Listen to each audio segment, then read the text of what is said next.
মানে এটা দিয়ে কি আপনি বোঝাতে যাচ্ছেন যে সেই রেজিমের লোকজনও কি এটার সাথে সেই রেজিমের লোকজনও না, সেই রেজিমের লোকজনই একেবারে ডাইরেক্টলি এই ঘটনার সঙ্গে জড়িত।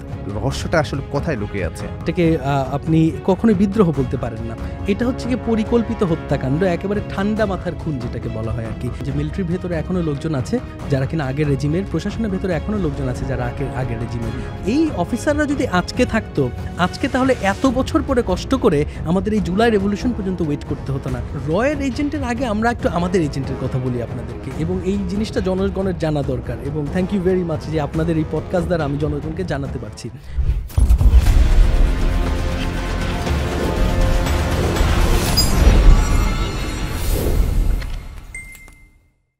2009 সালের 25 ফেব্রুয়ারি, অন্য 10 দিনের মতো সেদিনের সকালটা শুরু হয়েছিল, কিন্তু শেষ হয় রক্ত, লাশ আর বারুদের গন্ধে। টানা 36 ঘন্টার নজিরবিহীন রোমহর্ষক হত্যাকাণ্ডের মধ্য দিয়ে পিলখানা পরিণত হয় এক রক্তাক্ত প্রান্তরে। সেদিনের সেই ঘটনার পরের দিন পিলখানা থেকে আবিষ্কৃত হয় গণকবর। সেখান থেকে 57 জন সেনা কর্মকর্তা সহ 74 জনের লাশ মেলে। সেই ঘটনার পর থেকে গোটা জাতি বিমূঢ় হয়ে পড়ে। সেদিনের সেই ঘটনার পর থেকে এখন পর্যন্ত 15 বছর কেটে গেছে, কিন্তু শহীদ পরিবারের সদস্যদের এখনও বিচারের আশায় দাঁড়িয়ে দাঁড়িয়ে ঘুরতে হচ্ছে। কেউ ঘুরছেন বাবার হত্যার বিচারের আশায়, কেউ ঘুরছেন স্বামী হত্যার বিচারের আশায়। দর্শক, স্বাগত সময়ের পডকাস্টে। আজকের অতিথি আমাদের শহীদ পরিবারের একজন সন্তান, শহীদ কর্নেল কুদরতী এলাহীর ছেলে সাকিব রহমান। স্বাগত আপনাকে। ধন্যবাদ। কেমন আছেন? আছি। আপনি নিজেও কিন্তু একজন অ্যাডভোকেট। জি। আপনি নিজেও লড়ে যাচ্ছেন আপনার বাবার হত্যার বিচারের দাবিতে। জি। কিন্তু এই 15টি বছর পর এসে এখন পর্যন্ত কতটুকু প্রাপ্তি অপ্রাপ্তি আপনাদের খাতায় যোগ হয়েছে? সত্য কথা বলতে যে 15 বছর পরে এসে আসলে প্রাপ্তি অপাত্রির কথা যেটা আপনি বললেন, তার আগে হচ্ছে 15 বছর পরে এসে আমরা কেবলমাত্র শুরু করেছি আসলে। তো যার কারণে কেবলমাত্র এটা শুরু হয়েছে, আমরা আশা করছি যে আমরা আসলে এর শেষটা দেখে যাব। কিন্তু এই 15টি বছর কেন, এরপরে এসে কেন আপনারা বলছেন যে কেবল শুরু হয়েছে? কেবল শুরু হয়েছে কারণ আপনারা দেখেছেন যে 15 বছর ধরে যেই মামলাটা চলমান ছিল, সেই মামলাটায় কেবলমাত্র বিডিআর যারা জওয়ান, সেই জওয়ানদের আপনার হত্যা মামলা এবং বিস্ফোরক মামলা, এই দুই ধরনের মামলা কোর্টে ছিল।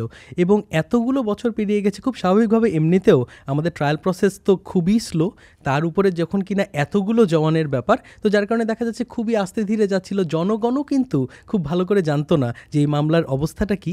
শুধু তাই না, আমরা তো আসলে সরকার পক্ষের আইনজীবী আমাদের জন্য লড়েছে, কিন্তু সেই ক্ষেত্রে দেখা যাচ্ছে যে পাবলিক প্রসিকিউটর নিম্ন আদালতে এবং উচ্চ আদালতে যে অ্যাটর্নি জেনারেলস অফিস রয়েছে, তারা কোনোভাবেই আমাদের সাথে যোগাযোগ করতো না। মানে আমাদের বাবা অথবা আমাদের আন্টিদের স্বামী মারা গেছেন, শাহাদাত বরণ করেছেন, কিন্তু আমাদের মামলার ক্ষেত্রে আমাদের কোনো ধরনের আপডেট দেওয়া হতো না। তো যার কারণে সবাই পুরো গোটা জাতি আসলে মোটামুটিভাবে এই বিষয়টা নিয়ে শুধু বিভ্রান্তই না, তারা কনফিউজ ছিল আসলে কি বিচার হচ্ছে, কতটুকু হয়েছে, কি বিষয় হচ্ছে, কতটুকু পর্যন্ত বিচার হচ্ছে এবং কাদের হচ্ছে।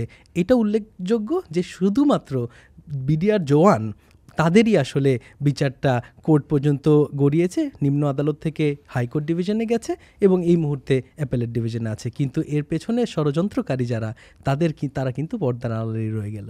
মানে ষড়যন্ত্রকারী বলতে আপনারা কাদেরকে বোঝাচ্ছেন, মানে কারা হতে পারে? ষড়যন্ত্রকারী মানে যাদেরকে খুব স্বাভাবিকভাবে আমরা বোঝানোর চেষ্টা করছি, সেটা হচ্ছে যে একদম সরকারের উচ্চপদস্থ কর্মকর্তা, একদম উচ্চ পর্যায়ে যারা ছিল, তাদের থেকে শুরু করে দলীয় কিছু লোকজন, যে রেজিম কেবলমাত্র তারা পালিয়ে চলে গেল, এই রেজিমের যারা আছেন, এবং এই রেজিমের একটা বড় অংশ মানুষজন রয়েছে যারা কিনা যাদের কথা কেউ বলে না।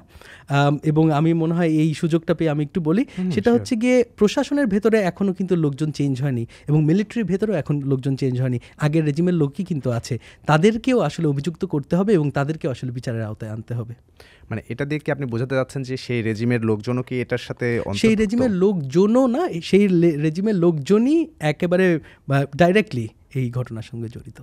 আচ্ছা, আপনারা গত 5 আগস্ট সরকার পতনের পর থেকেই কিন্তু অনেক সাবেক সেনা কর্মকর্তা এবং আপনাদের যারা নিহত পরিবারের সদস্যরা রয়েছেন নানাভাবে গণমাধ্যমে এবং নানা সময়ে নানাভাবে আপনারা হচ্ছে যে বলছেন যে এইটার সাথে জড়িত শেখ হাসিনা, শেখ তাপস, তারপরে শেখ সেলিম, এসব নাম কিন্তু উঠে আসছে বারবার আপনাদের মুখ দিয়ে এবং গণমাধ্যমে এসব উঠে আসছে। তো সেদিক থেকে আপনাদের কাছে মানে কেন এটা মনে হচ্ছে যে আসলে এনারাই জড়িত, মানে এদের রহস্যটা আসলে কোথায় লুকিয়ে আছে? রহস্যগুলো এটা খুব বেশি একটা সিক্রেটিভ কিছু না, কিন্তু আপনি যদি 2009 সালের নিউজ পেপারগুলো দেখেন, আপনি নিউজ পেপারগুলোর মধ্যে তখনও তো আসলে গণমাধ্যমের এক ধরনের স্বাধীনতা ছিল এবং সেই নিউজ পেপারগুলোর মধ্যে খুব পরিষ্কার করে কিন্তু বলা রয়েছে যে তারা বিভিন্ন সময়ে বিডিআর জওয়ানদের সঙ্গে মিটিং করেছে, বিভিন্ন কার কার বাসায় মিটিং হয়েছে, এতটুক পর্যন্ত ডিটেলেও আছে আসলে। এবং বাকিটা কোনোটাই কিন্তু অ্যাজাম্পশন না, একেবারে যে আমরা অ্যাজিউম করছি তা না, আমরা ওভাবে করে অভিযুক্ত করতে পারি, প্রমাণিত হওয়ার বিষয়টা হচ্ছে কোর্টের উপরে নির্ভর করবে। কিন্তু আমরা আসলে যথেষ্ট তথ্য নিয়েই এই ইয়েটা করেছি আর কি, আমরা অভিযোগ করেছি এবং অভিযোগটা আমরা এখনও কোর্টে যাইনি। আপনি জানেন যে ইতিমধ্যে তদন্ত কমিশনের বিষয়ে এক ধরনের ইয়ে হচ্ছে আর কি, তো আমরা ওইটার জন্য অপেক্ষা করছি যে ওটা কতটুকু এফেক্টিভ আসলে হয়। যদি এমনটা হয় যে না, সেই তদন্ত কমিশন দ্বারা দেখা যাচ্ছে যে আমাদের কোনো একটা সুবিধা হচ্ছে, যেখানে কিনা আমরা আসলে যাদের নাম করেছি তারা বেরিয়ে আসছে, তাহলে তো ওয়ান্ডারফুল, আর না হলে আমাদেরকে আসলে কোর্টে যেতে হবে। আচ্ছা, এখানে কিন্তু ঘুরে ফিরে আরেকটা বিষয় আলোচনায় আসছে যে এটা আপনার কাছ থেকে আমি জানতে চাই যে যেহেতু আপনি একজন শহীদ বাবার ছেলে, এটাকে অনেকেই দাবি করছে যে এটা বিদ্রোহ না, এটা কিন্তু ষড়যন্ত্র। জি, তো আপনার কাছে এটা কি বিদ্রোহ নাকি ষড়যন্ত্র? এটা কখনোই বিদ্রোহ না, এটা কখনোই বিদ্রোহ না। বিদ্রোহের সবসময় একটা আইডিওলজি থাকে যে এটাকে আপনি কখনোই বিদ্রোহ বলতে পারেন না। এটা হচ্ছে কি পরিকল্পিত হত্যাকাণ্ড, একেবারে ঠান্ডা মাথার খুন যেটাকে বলা হয় আর কি। এটা পরিকল্পনা করা হয়েছে, একটা কনস্পিরেসি ছিল, সেই কনস্পিরেসির পেছনে আগে রেজিমের লোকজন ছিল, সেই কনস্পিরেসির পিছনে বলা হয় এবং আমরাও সেটা বিশ্বাস করি যে বহিরাগত কিছু লোকজন ছিল এবং যে কোনো একটা দেশের ইন্টারেস্টে হয়তো বা এই ধরনের একটা ঘটনা ঘটেছে। পুরো দেশকে ব্লেম না করলেও দেশের অবশ্যই প্রশাসনের লোকজনকে ব্লেম করতে হবে অথবা মিলিটারি লোকজনকে ব্লেম করতে হবে। সেগুলো সব কিছু তদন্ততে আসবে বলে আমরা ধারণা করছি। এই তো। আচ্ছা, এখানে আরেকটা যেটা বিষয়ে ঘুরে ফিরে আসে যে আপনারা যে এখন বিচার মানে গত 15 বছর ধরে বিচার পাননি, সামনে কি বিচারের এই আশাটা কি ক্ষীণ হওয়ার সম্ভাবনা আছে? এরকম কি কোনো কিছু দেখছেন?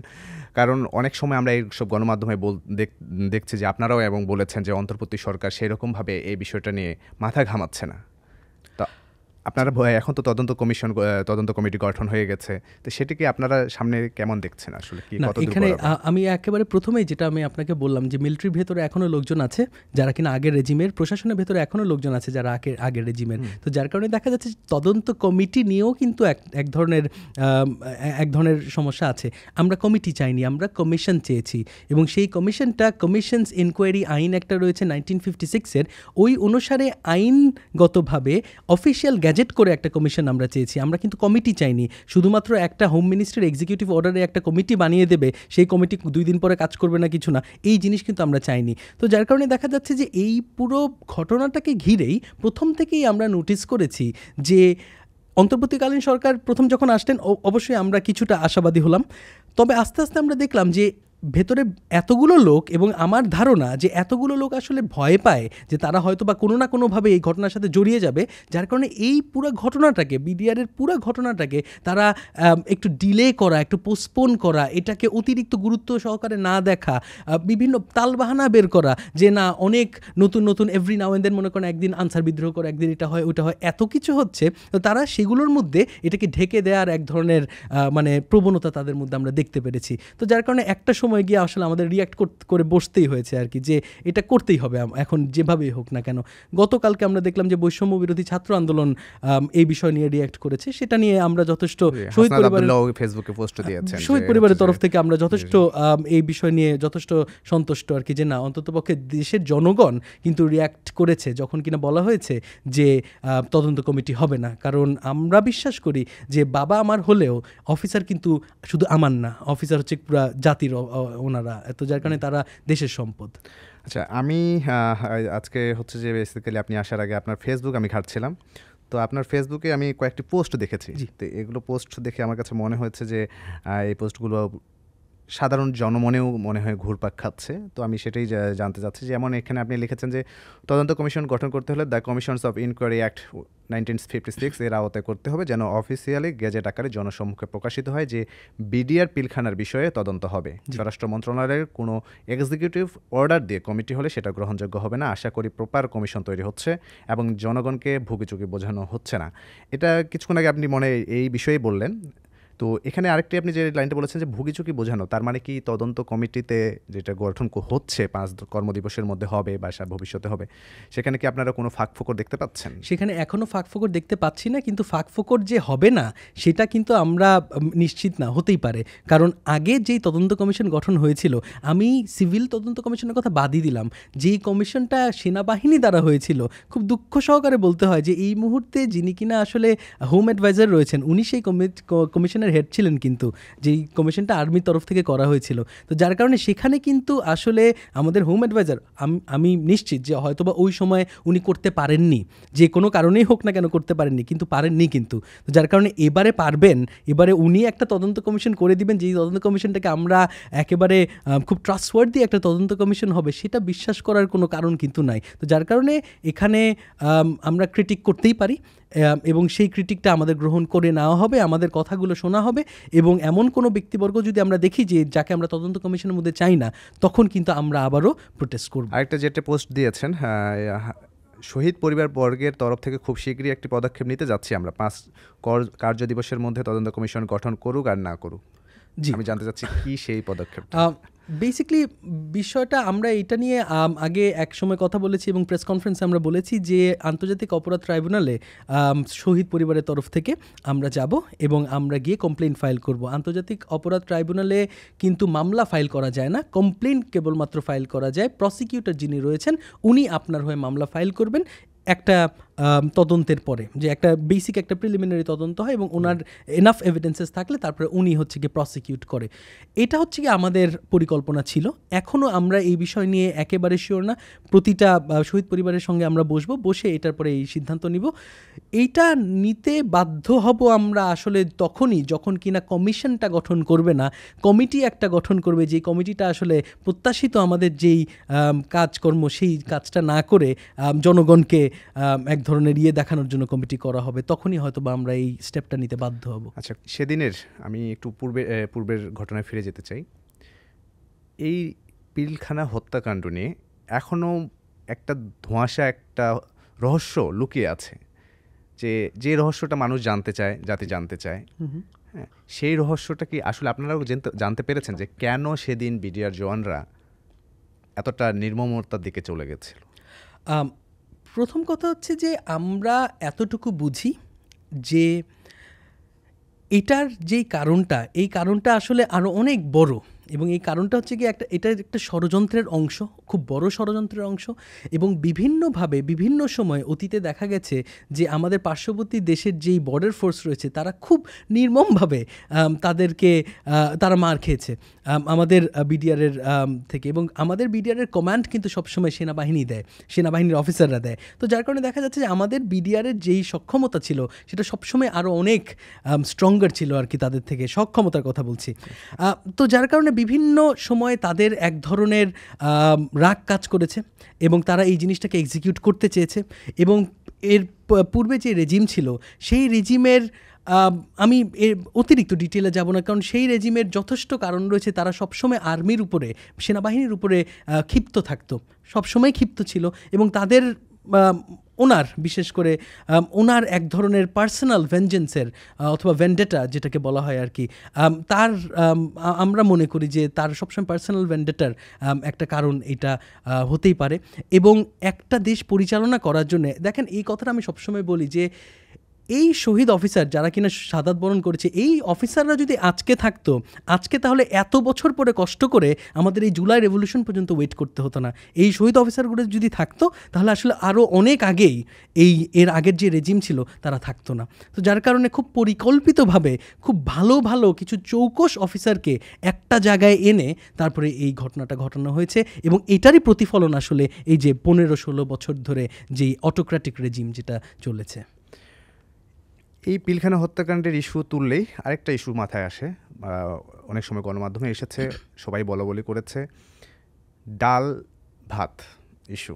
জি, এই ইস্যুটিকে আসলে এটার সাথে ঘটনার সাথে কতটা ওতপ্রোতভাবে জড়িত আছে বলে আপনি মনে করেন? এটা একেবারে জড়িত না, এটা হচ্ছে গিয়ে একদম মানে কমপ্লিট রাবিশ যেই ন্যারেটিভটা বেসিকলি তুলে ধরা হয়েছে। মানে যখন এরকম একটা ঘটনা ঘটলো, আপনার যদি মনে পড়ে থাকে, এটা খুব খুব দুঃখ সহকারে আমার বলতে হয়, এবং আমরা কিছুদিন আগে একটা প্রেস কনফারেন্সে বলছিলাম যে এর সঙ্গে যদি শুধুমাত্র মিলিটারি অফিসার থাকতো তাহলেও বুঝতাম, শুধু পলিটিশিয়ান জড়িত থাকতো তাহলেও বুঝতাম। এর সঙ্গে কিছু সাংবাদিকও আছে, যেই সাংবাদিকরা ঘটনার সঙ্গে সঙ্গে তার পরপরই এই ন্যারেটিভটা চেঞ্জ করার চেষ্টা করেছে। তাদের ন্যারেটিভটা এরকমভাবে প্রেজেন্ট করার চেষ্টা করেছে যে না, এটা একটা বৈষম্যের যুদ্ধ, যেখানে কিনা সৈনিকরা বিদ্রোহ করেছে, বিদ্রোহ তাদের অফিসারের বিরুদ্ধে করেছে। কেন? কারণ তাদের অফিসাররা করাপ্ট ছিল, এই ছিল সেই ছিল, তাদেরকে বঞ্চিত রাখতো। ব্যাপারটা একেবারেই এরকম না, কখনোই কোনো অফিসার, এটা প্রশ্নই আসে না যে একজন অফিসারের সঙ্গে একজন সৈনিকের যে সম্পর্ক। আমি তো ছোটোবেলায় আর্মির ইয়েতে বড় হয়েছি, আমি জানি এটা একটা আনবিলিভেবল একটা সম্পর্ক আর কি। এটা কখনোই এরকম বৈষম্যের কিছু না।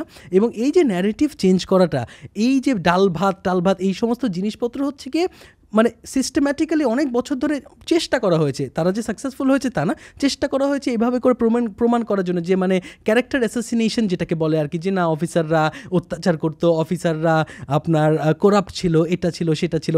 একেবারে এটা না, এটা হচ্ছে গিয়ে যতটুকুন পারবেন আপনি এই জিনিসটাকে, এই ঘটনাটাকে লাইট করার যে একটা টেন্ডেন্সি, এবং গত 15 বছর ধরে তো দেখেছি এইটা নিয়ে কেউই কথা বলে না, এটা কখনোই জনসমক্ষে আসে না। আওয়ামী লীগের কিন্তু কোনো ধরনের বক্তব্য এই বিষয় নিয়ে ছিল না, কারণ এইটাকে যতটুকুন ধামা চাপা যায়, যতটুকুন লাইট করা যায় জিনিসটাকে, এই প্রচেষ্টার একটা অংশ হচ্ছে গিয়ে সেই ডাল ভাত। এই ডাল ভাতের পুরা ঘটনাটা আরও ইন্টারেস্টিং। সেটা হচ্ছে যে ডাল ভাত যখন কর্মসূচিটা হলো, যেখানে কিনা বিডিআরকে বেসিকলি আপনার এটা দেওয়া হলো, আপনার ওটাকে রেসপন্সিবিলিটি দেওয়া হলো, এটার পরে ইনফ্যাক্ট এই ডাল ভাতের পরে বিডিআরের লাভ হলো। মানে তাদের যে এমন না যে তাদের লোকসান হয়েছে, তাদের বরং তারা লাভ হলো, এবং তারা সরকারকে সেই লাভের অংশ দিল আর কি। সো করাপশন তো প্রশ্নই আসে না। এই জিনিসগুলো আসলে তখন এতদিন পরে মানুষজন আস্তে আস্তে বলা শুরু করেছে আর কি। আচ্ছা, আরেকটা যেটা বিষয়, যে কিছুদিন আগে মইনু আহমেদ, অর্থাৎ সরকার পালিয়ে যাওয়ার পরে মইনু আহমেদও ইউটিউব চ্যানেলে তার হচ্ছে যে একটা বক্তব্য দিল। তিনি সেখানে বলেছেন যে এখানকার প্রকৃত ঘটনা এখনও উন্মোচন হয়নি।